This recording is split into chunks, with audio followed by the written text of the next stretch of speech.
Hi everyone, hope you had a good long weekend. I'm back as an avatar today because I have a doctor's appointment. Yeah, hope you're doing well. Today is the last section of Unit 7, and that is angles in polygons. Specifically, it's going to be a summary of all the different things we can say about inside and outside or interior and exterior angles of multi-sided shapes. By multi-sided shapes, I mean polygons. Okay, there's four things that we need to talk about, but they actually can be spoken under a single umbrella. If we know the interior angles of one shape, we can actually extend that into the interior angles of any multi-sided shape, and in turn, and interior angles of any multi-sided shape, and in turn, we can talk about exterior angles as well, because you know that interior and exterior together have to add up to 180 degrees from last week. Okay, so let's get some basic vocabulary down. We need to be able to refer to multi-sided shapes using their proper words. So triangle, I'm going to take for granted you know what that looks like, and even a quadrilateral, I think you know it's a four-sided shape. So tri and quad, they actually have something in common, and that is numbered prefixes. There are certain languages, specifically certain words in the Greek Latin language, where words refer to a certain number. So there are some numbers that you are very familiar with because you use it more commonly. There's some numbers that you aren't familiar with because it's rarely used. Tri, quad are things you might be familiar with. Pentagon, maybe because you watch action movies in this from like the U.S. and anytime there's some kind of military thing going on, they meet at the Pentagon. Hexagon, you might be familiar with, but more importantly, octagon, like octopus, right? 8 legs on an octopus, sort of like that. Some words you are less familiar with. Hepta refers to 7. Nona refers to 9. Deca refers to 10. Okay. There are more, like 11, 12, so on and so forth, but again, they're used even less commonly than things like deca and hepta and nona, so it's virtually ignored. So please be familiar with the wording when we refer to shapes. Now you might be asking, where are we going with this? Why do we start with the interior angles of a quadrilateral or even a triangle? The idea is this: if we're able to master the information of a triangle, and that is, if I have this angle, and this angle, all adding up to 180, you can argue a quadrilateral is two triangles together. And so this, and that together add up to 180, plus this, plus this, plus this. That's another 180, right? The angles inside a quadrilateral, they're going to end up adding to 360, so on and so forth. So if you know a triangle, you sort of have information of a quadrilateral. If you have information of a quadrilateral, you have some information of a pentagon. If you have information of a triangle, you know a hexagon. I think you get the point. 1, 2, 3, 4. Every polygon can be cut into triangles. And so if we can master a triangle and see how that translates into a quadrilateral, then the same way we can transfer that knowledge into every single shape. Okay, that's the goal. So let's talk about some facts of a quadrilateral and see if we can make some parallels with a triangle, and then apply it to everywhere else. Okay, let's do it. Angle relationships in quadrilaterals, interior angles. Long story short, as I showed you before, a quadrilateral is two triangles put together. So I'm going to get a thicker pen and maybe set the opacity to smaller.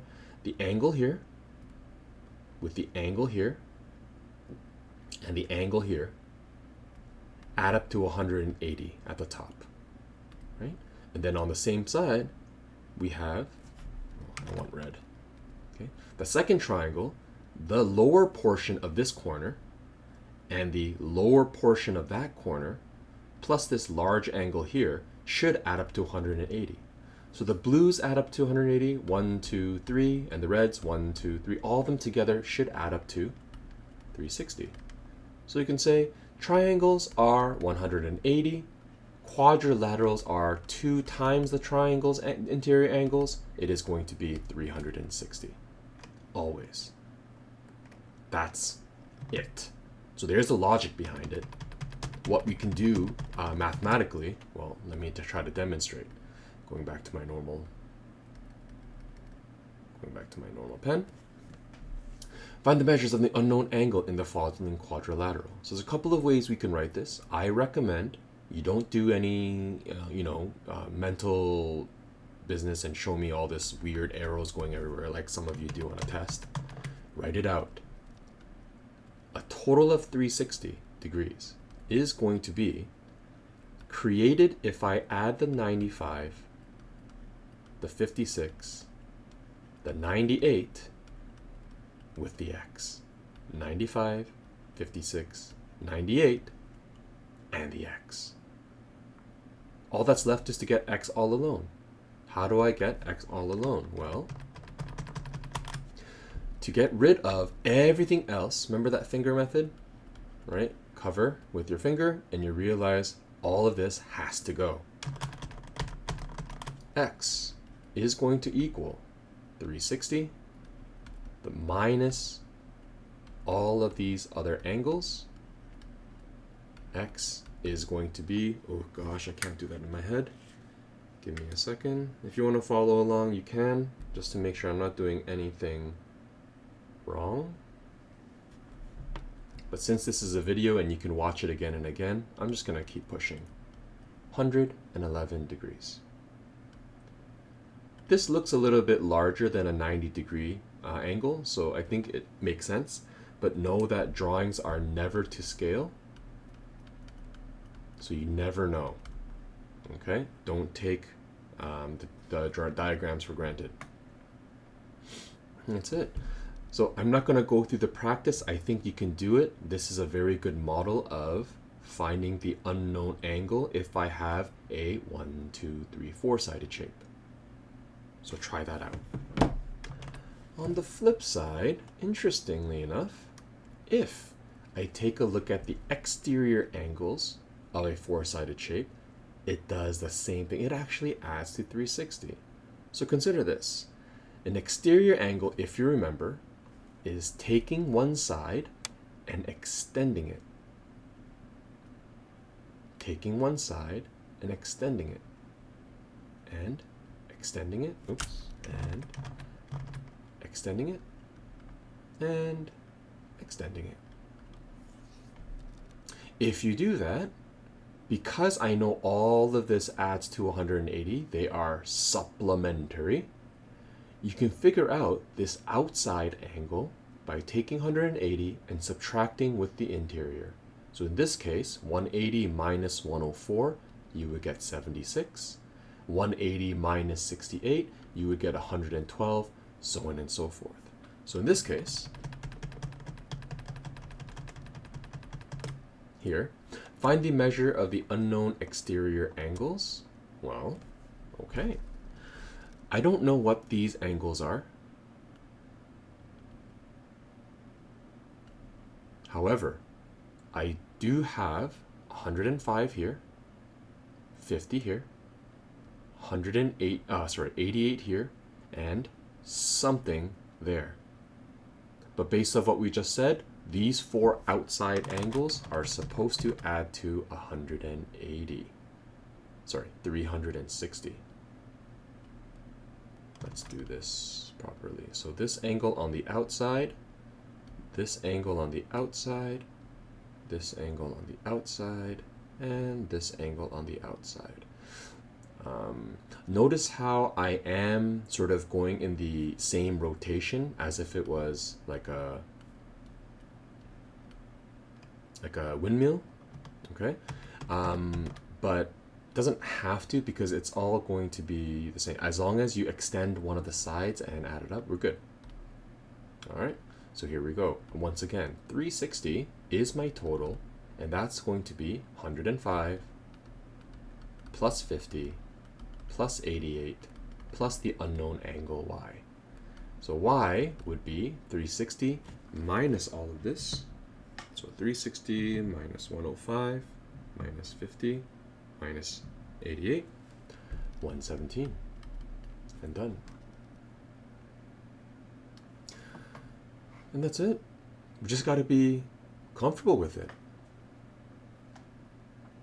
Okay, I think my avatar sort of spazzed out for a second. Anyways, all of this is just straightforward understanding that you can use this kind of, I guess, the formula or an equation to solve for an unknown. But of course, algebraically, I can blow it up in your face a little bit. So let's take a look at one of these questions to see how intense it can be and how I can bring back stuff from previous chapters. All right, take a look. Find the measure of the interior angle R. Big whoop. I do know that this is a quadrilateral, which means I have two triangles inside, which means it's 2 times the 180 interior angle, so it must add to 360. Okay, that's how I'm going to do it. Here we go. So 360 is going to be 81,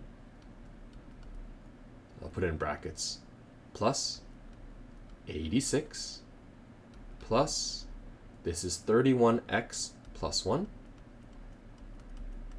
and this is 34x minus 4. Oh, sorry, minus 3.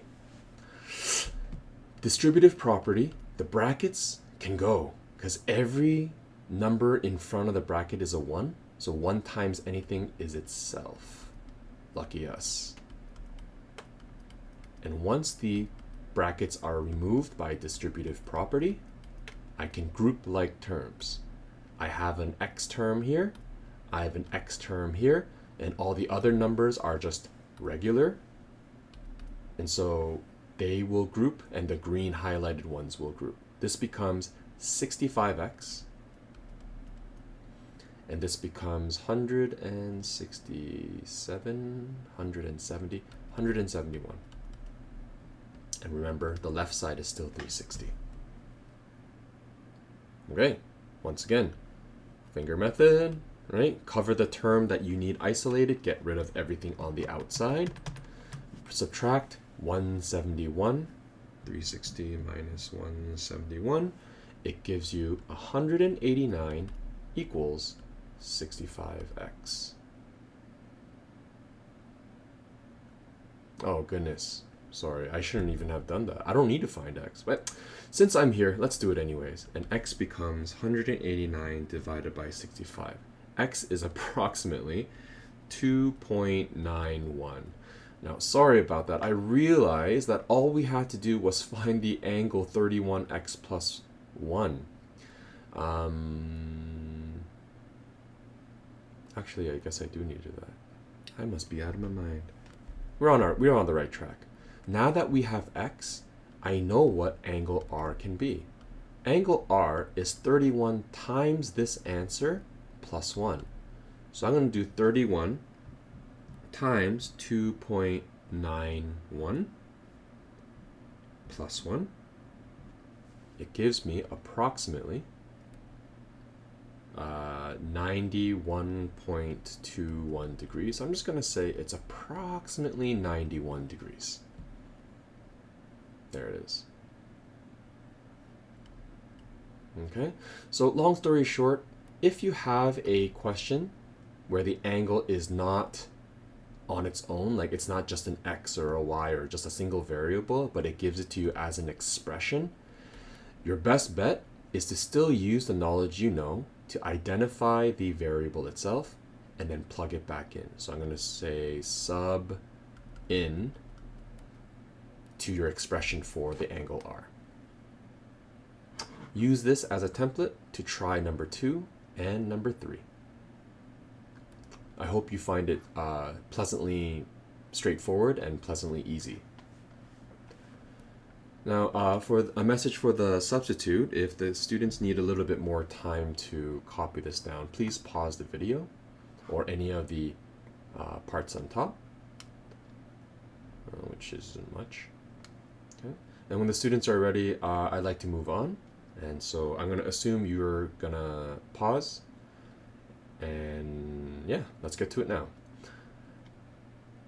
So interior angles, as I mentioned before, if you count a certain number of triangles, for every triangle you have, it's 180 degrees times 1. So instead of counting the number of triangles, you can actually go from the number of sides. Right? So take a look at this formula. 180 multiplied by the number of sides minus 2. So a triangle has 3 sides. So 180, 3 minus 2 equals 180 once. So it's 180. Take a look at a quadrilateral. A quadrilateral, like a rectangle, has 4 sides. So 4 minus 2 is 180 times 2, which gives you 360.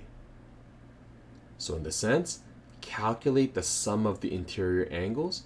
How many triangles is this? Well, you could count. You could be like, okay, that's one triangle. Oh wait, that's you can say this is 1 triangle, 2 triangles, 3 triangles, 4, 5, 6, 7, 7 triangles. Or you can say, okay, I have 1, 2, 3, 4, 5, 6, 7, 8, 9, 10. This is a decagon.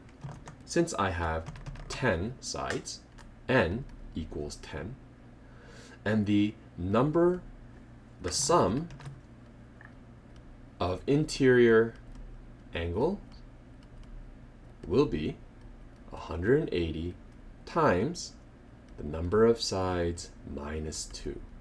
It's 180 times 8, which is, oh gosh, is that 104? 1440 degrees. Which sort of makes sense. Look how wide that is. That's very close to 180. And here is very close to 180, 180, 100, so on and so forth. Okay. Please get used to this. This is a very simple question that can be asked on both exams, culminatings, EQAOs, and it opens up a number of doors to a lot of problem solving or, puzzle-like questions in the future. But if you aren't familiar with this idea of how the number of triangles in a shape translates to this, it sort of gets, it's essentially impossible because you feel like you have a number that you're not given. But the trick is you're supposed to be able to find it yourself. Okay, so let's try it. Let's do the hard one. Calculate the sum of the interior angles of a regular polygon with 13 sides. This means n equals 13. So the sum of angles is going to be 180 times n 13, minus 2. That's 180 times 11, which is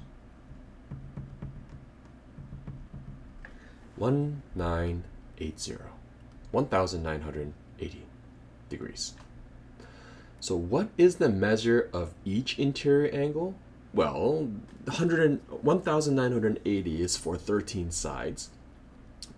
If it's 13 sides, that also means there are 13 corners or vertices.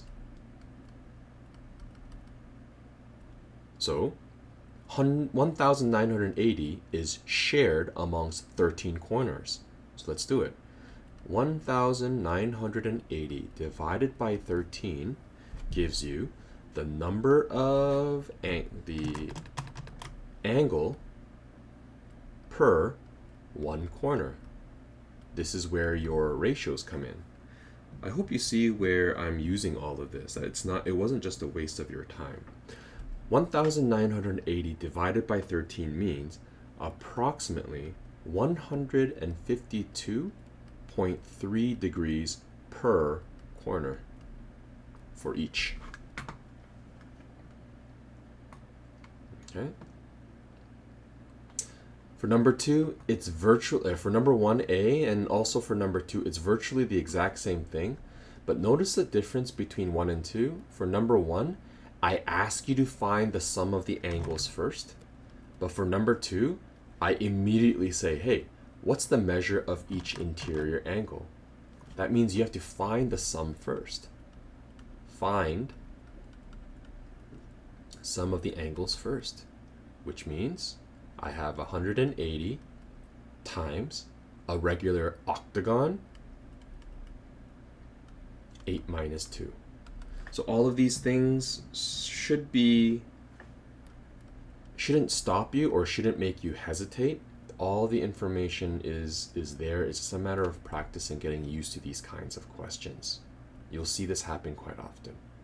Okay, now that I've found the total, well, 1,080 degrees per 8 corners is equal to some number of angle per 1 corner. You do the division, 1080 divided by 8 is exactly 135 degrees per 1 corner. And there it is. So that was a little fast, but once again, if the substitute wishes to pause so that people can catch up, now might be a good time. I will trust that you have done so by now or done so now, and I'm going to continue this video. Again, example 2 and example 3, I will post the answer key online, but I'm going to see if you can sort of figure this out. Example 2 and 3 essentially is going backwards. Okay, here I give you the number of sides. You should be able to calculate how much it is total and how many angles per corner. Example 2 and 3 gives you per corner and asks you to find out how many sides. It gives you the answer and asks you to go backwards to find the number of sides. So see if you can figure that out. It'll be a decent exercise. Here is the final little relationship you should know before we get to the independent practice and you have all class time to do. Determine the measure of each exterior angle. Everyone, go back to page 1. I want you to see this. Every exterior angle, the sum of the exterior angles of every shape will always be 360. So take a look. Go all the way back to the first shape. If you look at the exterior angle of a triangle, that's a very large angle, a very large angle, a very large angle, and I have 3 of them. Those will add up to 360. For a rectangle or a quadrilateral, I have a 90-degree angle, a 90-degree angle, a 90-degree angle, and a 90-degree angle. It adds to 360. For pentagons, if I extend, I think you can see that these exterior angles are smaller than the previous 2. Right? These were obtuse angles. These are 90-degree angles. And now I have acute angles. They're getting smaller, but I have more of them. And it turns out they will add to 360. Hexagon.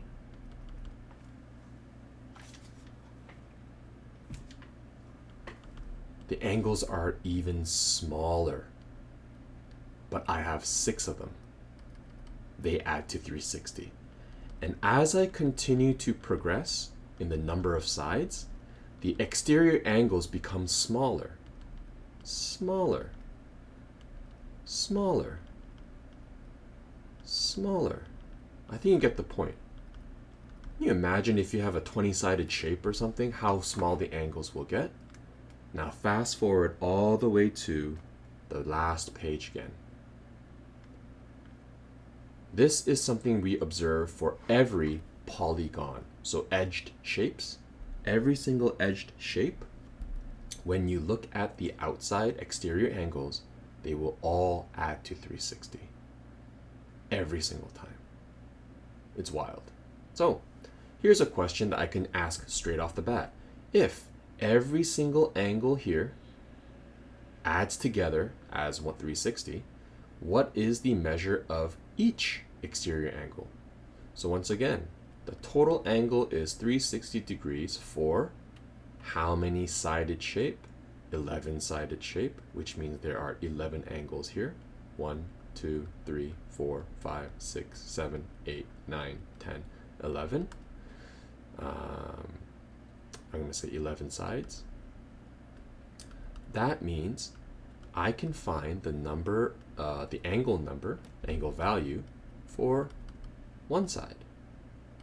That's going to be 360 divided by 11. It's approximately 32.7 degrees. Approximately. Let's quickly recap. We have lots of different names for lots of different polygons.